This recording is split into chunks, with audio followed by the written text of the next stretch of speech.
Hello everyone, welcome back to my YouTube channel target achiever. I hope आप सब अच्छे होंगे और अपने वेकेशंस के मजे भी ले रहे होंगे और अच्छे से इकोनॉमिक्स को पढ़ भी रहे होंगे। इकोनॉमिक्स भी नहीं, मतलब सब सब्जेक्ट्स को भी पढ़ रहे होंगे अच्छे से। आज के इस वीडियो में हम नए चैप्टर को स्टार्ट करेंगे जिसका नाम है बैंकिंग। ओके बच्चों, बैंकिंग बैंकिंग होती क्या है, कितने टाइप के बैंक होते हैं, फिर इसके हम फंक्शंस पढ़ेंगे। इसमें बहुत चीजें हैं जो हम पढ़ने वाले हैं, बिल्कुल पॉजिटिव और एनर्जी के साथ। तो स्टार्ट करते हैं बच्चों, चलिए।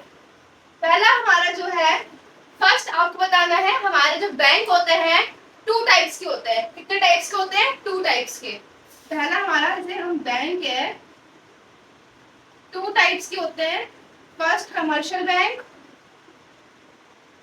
ठीक है। सेकेंड इज आपका central bank.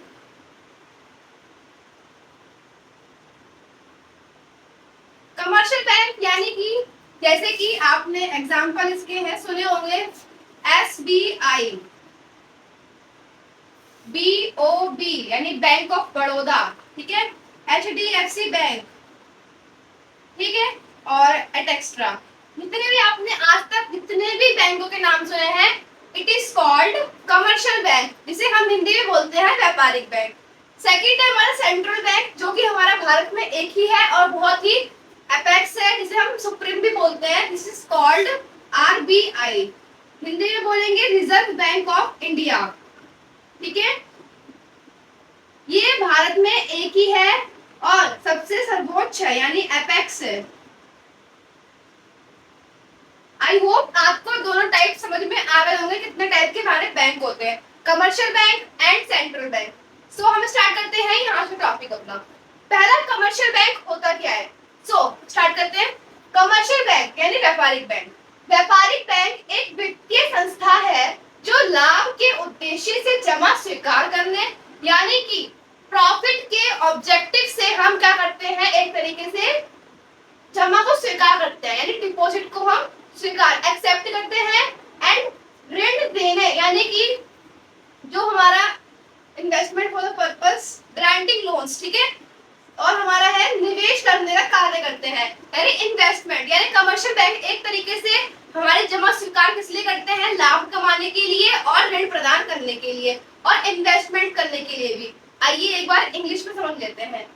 A commercial bank is a financial institution that perform the functions of accepting deposit, granting loans and making investments for the purpose of earning profit। यानी कि लाभ के उद्देश्य से क्या करते हैं, ये लोग डिपॉजिट को जमा करते हैं और ऋण प्रदान करते हैं और इन्वेस्टमेंट भी करते हैं, ठीक है।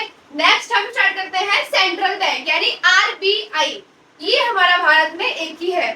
अगर हम पेपर के पॉइंट ऑफ व्यू से देखें तो ये 1 मार्क में यानी एमसीक्यू टाइप में आ सकता है, तो ये इतना इंपॉर्टेंट नहीं है। इसका बस आप एक तरीके से थ्रू आउट कर लेना इसकी डेफिनेशन की, ये होता क्या है। बट इंपॉर्टेंट है आपका ये पूरा टॉपिक। सेंट्रल बैंक यानी केंद्रीय बैंक होता क्या है, इसके फंक्शंस भी पढ़ने हैं हमें, इसके ये होता क्या है, इंट्रो पूरा पढ़ना है, ये बहुत इंपॉर्टेंट है, 4 नंबर में आता ही आता है पेपर में इसके फंक्शंस।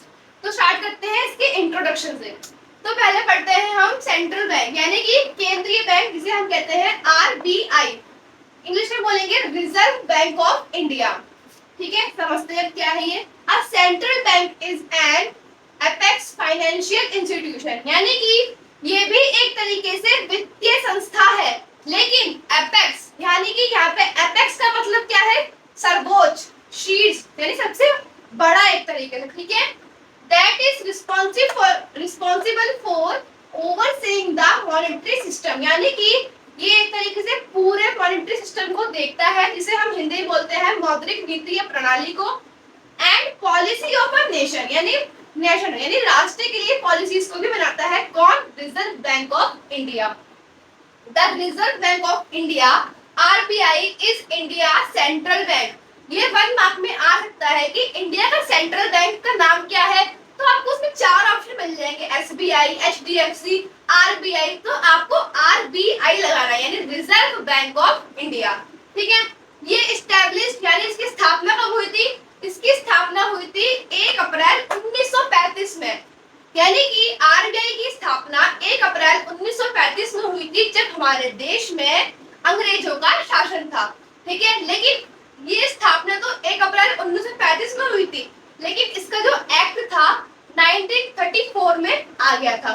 सो स्टार्ट करते हैं अब इसके कार्य, यानी कि केंद्रीय बैंक के कार्य क्या क्या है, यानी functions of central bank of RBI, यानी कि रिजर्व बैंक ऑफ इंडिया के कार्य को पढ़ेंगे, ठीक है। जो कि हमारे देश का एपेक्स इंस्टीट्यूशन है, फाइनेंशियल इंस्टीट्यूशन, यानी कि सर्वोच्च बैंक है, ठीक है। तो इसके कुछ मुख्य कार्य भी होंगे, तो इसको कार्य पढ़ेंगे, ठीक है। पहला हमारा जिसका फंक्शन है bank of issues of notes, यानी कि जो हमारा आरबीआई बैंक है वो नोट को इश्यू करता है, यानी नोट को जारी करता है। हिंदी में देख लेते हैं एक बार, नोट जारी करना, ठीक है। यानी जो हमारा केंद्रीय बैंक, जिसको हम रिजर्व बैंक ऑफ इंडिया के नाम से जानते हैं, वो नोट को इश्यू करता है। नोट को इश्यू कैसे करता है, 2 रुपए से लेकर 500 रुपए तक के जितने भी नोट हैं, 2 से लेकर 500 रुपए तक के जितने भी नोट है कौन छापता है, आरबीआई। और जो इसके नोट होते हैं उस पे गवर्नर के सिग्नेचर होते हैं, आपने कभी देखा भी होगा, और उसे एक तरीके से नोटिस किया होगा कि इस पे साइन किसके होते हैं, तो आप देखिएगा जरूर उस पे गवर्नर के हस्ताक्षर भी होते हैं। और भारत में इसे एकाधिकार है नोट छापने का, इसके अलावा कोई भी ऐसा नहीं है बैंक जो नोट छापता है या नोट जारी करता है। नोट जारी करने वाला एकाधिकार किसके पास है, आरबीआई के पास, ठीक है।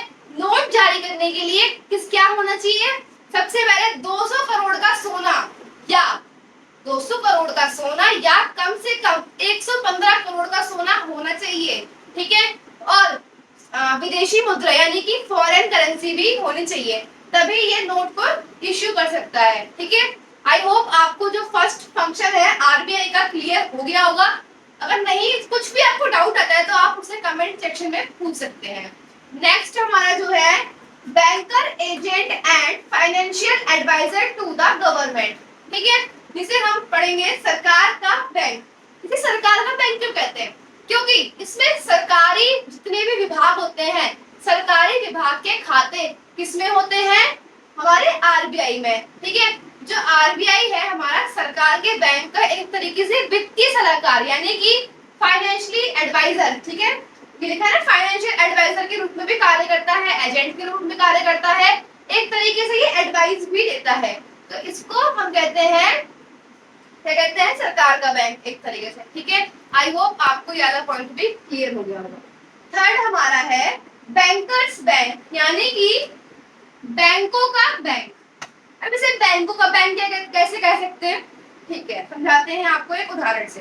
देखिए जिस तरीके से बैंकों का पापा समझ लीजिए इसे, यानी कि आपने जितने भी बैंकों के नाम सुने हैं या आपके जितने भी बैंकों में खाते हैं, उसके ऊपर हेड कौन है, who is the head of bank, तो this is head of bank, RBI ये है, यानी सारे बैंकों का हेड कौन है, हमारा आरबीआई, तभी इसको बैंकों का बैंक कहा जाता है।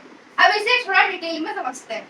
इसे बैंकों का बैंक इसलिए कहते हैं क्योंकि ये जितने भी संपूर्ण कमर्शियल बैंक है उस पे अपना नियंत्रण रखता है, कंट्रोल करता है। अगर किसी बैंक को, यानी किसी कमर्शियल बैंक को कहीं बैंक खोलना है तो सबसे पहले इनसे परमिशन लेनी पड़ेगी, किससे, आरबीआई से, क्योंकि वो पापा है भाई, उससे परमिशन तो लेनी पड़ेगी ना, इसलिए, ठीक है। और जिस प्रकार से एक आम जनता यानी कि एक तरीके से नॉर्मल पर्सन का संबंध, नॉर्मल पर्सन का संबंध देखो, जैसे हमारा इसमें नॉर्मल पर्सन रिलेशन किसके साथ होता है, जो नॉर्मल पर्सन होता है उसका रिलेशन किसके साथ होता है, कमर्शियल बैंक के साथ, ठीक है।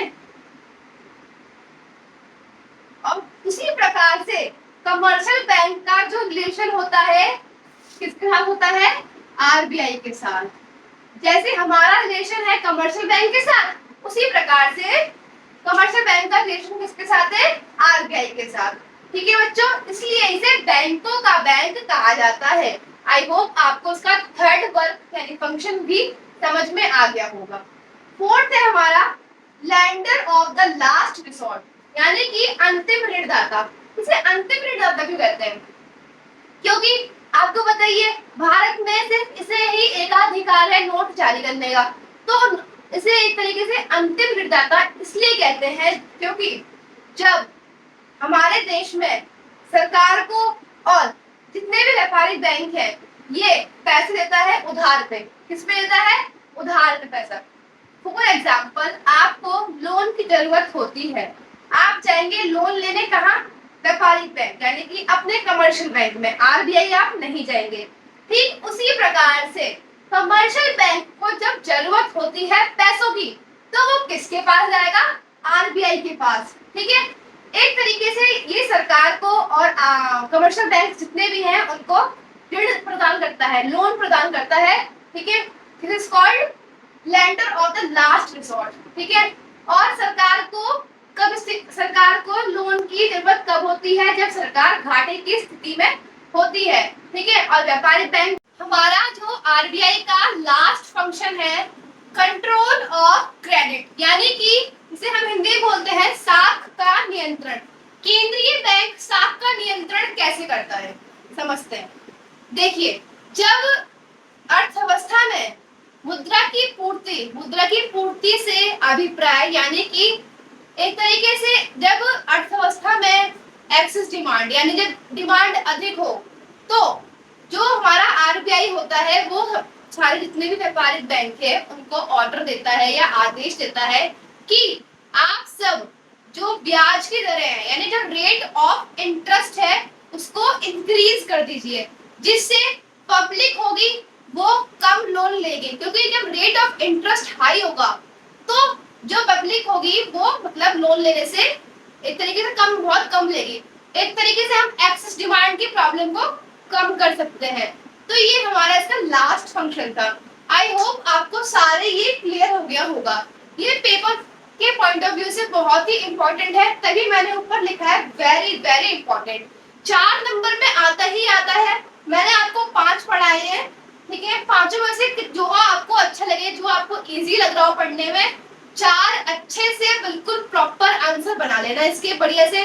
ठीक है, तो अब हम खत्म करते हैं अपनी वीडियो को। इसके आगे के पार्ट को अगले नेक्स्ट पार्ट में समझेंगे। तो मिलते हैं नेक्स्ट वीडियो में पार्ट 2 में। Thank you so much.